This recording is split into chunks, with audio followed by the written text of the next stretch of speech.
Yes, inshuti bakunze ba Amavubi News nkomeje ko nagenda mbifuriza ubganiza nkomeje ko nagenda mbifuriza amahoro y'Imana kandi nawe kabisa mise nkwifuriza amahoro y'Imana kuri wowe wamaze gukora subscribe kabisa. Nifuje kugushimira wowe wamaze gukora subscribe kandi nifuje kugushimira wowe ugiye guhita ukora subscribe aka kanya kabisa. Wowe ugeze kuri channel bwa mbere cyangwa se atari ubwa mbere ariko ukaba kabisa iyi channel uyigezeho ukabona nawe ko ariyo channel ya mbere kwisi yezewe muzi kugezaho amakuru avugwa mu Rwanda kabisa, avugwa mu kipe y'igihugu Rwanda Amavubi. Ugro wamaze kubimenya ko iyi channel ariyo ya mbere kwisi yezewe muzi kugezaho amakuru avugwa mu kipe y'igihugu Rwanda Amavubi, ukaba waramaze gukora subscribe ndetse nawe usuye channel bwa mbere ugiye guhita ukora subscribe. Ndabigushimiye cyane kandi Imana iguhe umugisha utagabanyije kabisa. Ubwo rero gahunda ni yayindi kabisa. Kora subscribe muri comment tuganire kabisa kuri uyu mukinyi w'igikura nkota kuba hano twaganiraho, uze kuza kuduha ibitekerezo utubwire niba hari nabandi wifuza ko twazakuzanira hano babakinyi bose babakinyi nyine muzi cyase mwumva bavugwa ko bafite inkomoko mu Rwanda. Angani uba ugomba kubumvira babakinyi bakiri Burayi bari mu makipe akomeye y'ibihanyanyaswa kabisa. Abo bose nahanga uba ugomba kugenda ubasanga kabisa. Ubwo rero icyo nagusaba ni kimwe, kora subscribe uyo utazajya ucikwa. Muri comment muze kuza tuganire, like kugira ngo ikiganiro cyacu kigere kuri benshi, ukore kuri like ubundi kabisa dukomeza tugenda tubana gatanu ko kandi kabisa ibintu bimeze neza cyane. Ubwo abanyarwandakazi tugiye kuba twaganira ku mukinyi w'umunyarwanda ukomeye cyane bamwita Joel Mugisha Mvuka. Uyu ni umukinyi ukomeye cyane kabisa, akina i Burayi kabisa, ara mu gihugu cy'Ubufaransa. Uyu mukinyi rero tugiye kuba twagenda tumuganiraho tureba kabisa byinshi kabisa kuri we. Uyu musore w'umunyarwanda ariko ufite ubwene gihugu butatu. Ibyo byose tugiye kuba twagenda turebera hamwe. Ese uyu mukinyi ni muntu ki? Ese umukinyi kuba yakina u Rwanda bigezehe? Ese birashoboka? Ese bigezehe? Ubwo rero nibyo byose tugiye kuba twagenda tuganiraho. Ubwo rero kora subscribe duhite bundi twinjira dutya. Joel Mugisha Mvuka nkuko muri kumona imbere kuri screen zanyu, ni umukinyi w'umupira w'amaguru w'umunyarwanda wavukiye i Bergen hara mu gihugu cya Norvege ku tariki ya 12 Ugushyingo mu mwaka wa 2002. Uyu musore rero nibwo yaje kuba agenda kabisa, nibwo yaje kuba yavuka. Ubu ngubu afite imyaka 22 kabisa.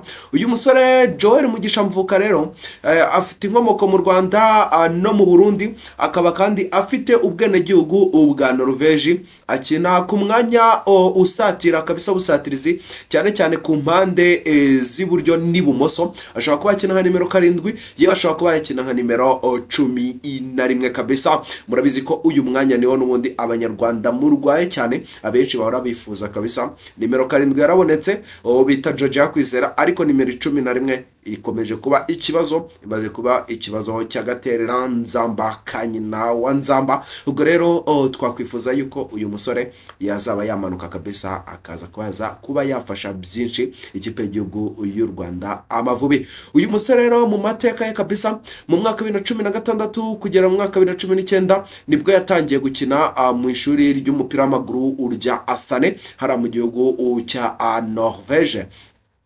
Uyu musore kandi mu mwaka wa 2019 kugera 2021 yaje kuba yazamurwa mu kipe nkuru ya Asane, aho yakinnye imikino 20 mu rushanwa ry'igihugu.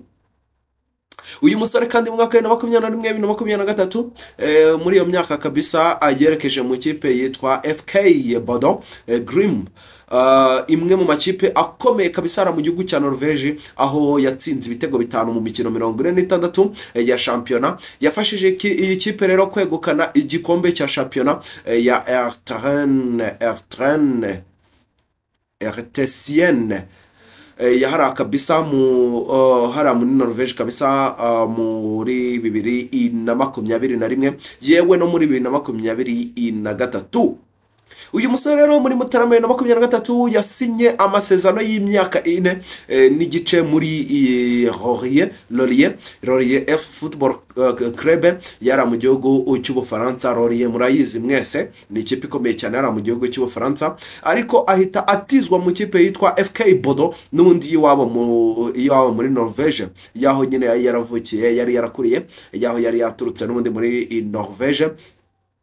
uyu musore rero kugeza ku mpera z'iyo mpeshyi kabisa yarakiri muri iyo kipe ya Bordeaux. Bivuze ngo uyu musore nubwo asinye ikipe ya Lorient ntabwo yigeze ahita avayo, ahubwo yakomeje gukinira iyi Bordeaux kugeza igihe shampiyona yise irangira. Saison irangiye nibwo yaje kuba kabisa yaza muri Lorient, ariko mu mwaka wa 2024 yatijwe mu kipe ya Young Boys yo mu Suisse, aho rero yatsinze ibitego bibiri mu mikino 16 ya shampiyona.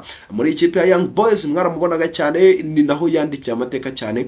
Uyu musore niho yagiye yigaragariza ubwo Young Boys muri 2024 kabisa murayibuka muri Champions League. Uyu musore abagarimo ameze neza cyane yiteretse, ubwo bahuraga na Manchester City mwaramubonye.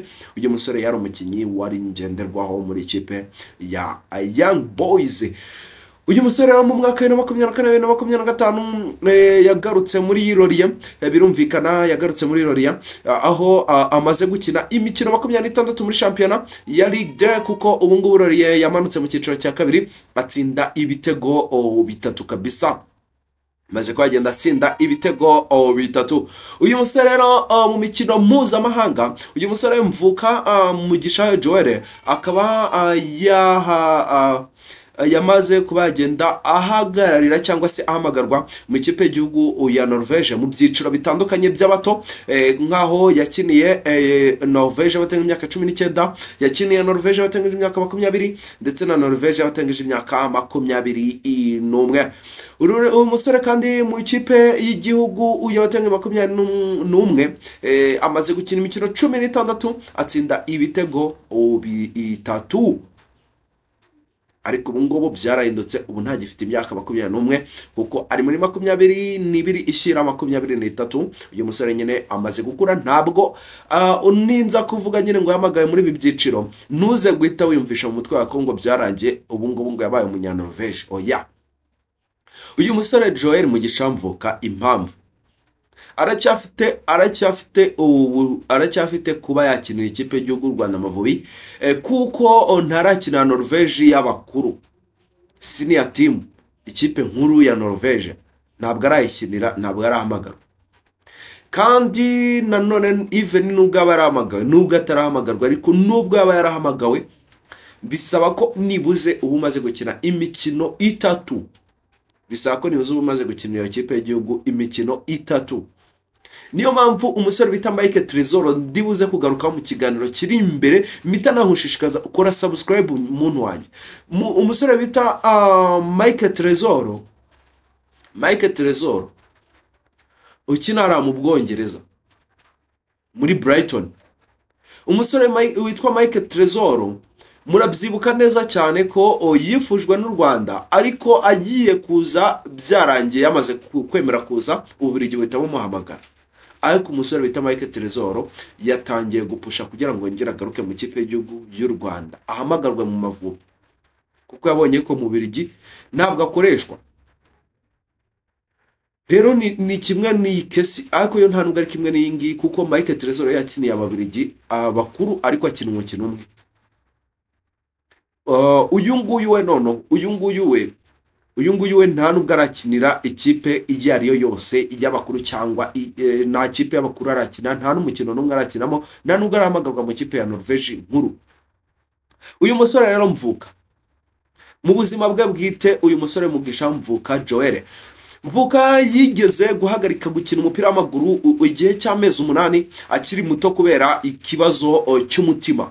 uyu musore nyine yigeze kurwara umutima kabisa, aza ko yagenda ahagarika, ariko nyuma yo gusuzumwa neza yagarutse mu kibuga kandi akomeza kwitwara neza. uyu musore rero Mugisha Joel mvuka ni umwe mu bakinyi bafite inkomoko mu Rwanda bakomeje kwitwara neza ku rwego mpuzamahanga, nubwo akinira Norvège, yakiniye Norvège abafana b'u Rwanda, abanyarwanda bakomeza kumukurikiranira hafi, kandi bifuza ko yazakina ikipe y'igihugu y'u Rwanda Amavubi mu gihe kizaza, cyane ko n'uyu musore nawe aheruka kubigaragaza kabisa, avuga yuko yabicishe ku rukuta rwe rwa Instagram, avuga yuko kabisa ari inyuma y'ikipe y'igihugu y'u Rwanda Amavubi. Ubwo rero uyu musore ibyo ari byo byose, ibiganiro bigeze kure, igihe cyari cyo cyose mwabona uyu musore bita Mugisha Joel Mvuka yambaye umwambaro w'ikipe y'igihugu y'u Rwanda Amavubi, nyuma yo kwambara imyambaro myinshi, umwambaro wa Norvège w'ikipe y'igihugu ya Norvège, akambara umwambaro wa Young Boys, akambara umwambaro wa Laurier, akambara umwambaro wa Young Boys, akambara ndetse n'umwambaro wa Bordeaux Grim yahariya iwabo kabisa. Uyu musore rero akaba ari umukinnyi mwiza cyane, umeze neza, umwe mu bataka beza u Rwanda rwaba rugize kabisa. Ubwo rero uyu musore Joel Mugisha Mvuka nukumutegereza kabisa, nukumutegereza, wenda azaza muri iyi sezo. Rero muri iyi sezo amaze gukina imikino 26 gukora bivuze ibitego ni 3, assist imwe muri iyi sezo kabisa. Ikere nta karita y'umuhondo nta y'umutuku. Uyu musore kandi amaze ikigaragara nyine mu kubanza mu kipe y'igihugu nako mu kipe ye akinamo, biri ku kigero cya 53%, imikino takina iri ku kigero cya 49%. Uyu musore kugira uruhare mu bitego ikipe y'itsinda ni ku kigero cya 7%. Uyu musore rero akaba ari umusore uhagaze agaciro k'amayero miliyoni 3 z'amayero mu Rwanda, ahagaze agaciro ka miliyoni 3 z'amayero. Uyu ni umukinnyi ukomeye bantu banjye, uyu si umukinnyi w'agafuka imvugo ari, aho yigeze ahenda yarahagaze agaciro k'amayero miliyoni enye kabisa. Niho yigeze kuba yahenda, hari mu kwezi kwa 7 ku tariki 29 2023 nibwo icyo gihe yarahenze, yarahagaze agaciro ka miliyoni kabisa enye n'igice kabisa. Uyu musore bita Mugisha Joel Mvuka. Uyu musore rero akaba ari umusore wa umanagingwa na agence yitwa Keypass AS. Uyu niyo mu managinga. Amasezerano yo muri ikipe ya Laurier azarangira mu kwa 7 ku tariki 30 2027. Yes, uyu musore rero akaba ahagaze agaciro akaba ahagaze uburebure bwa metero 1 na santimetero 76. No mukinnyi ukomeye cyane nyine, urabyumva kabisa, no mukinnyi muremure ushinguye, umeze neza cyane.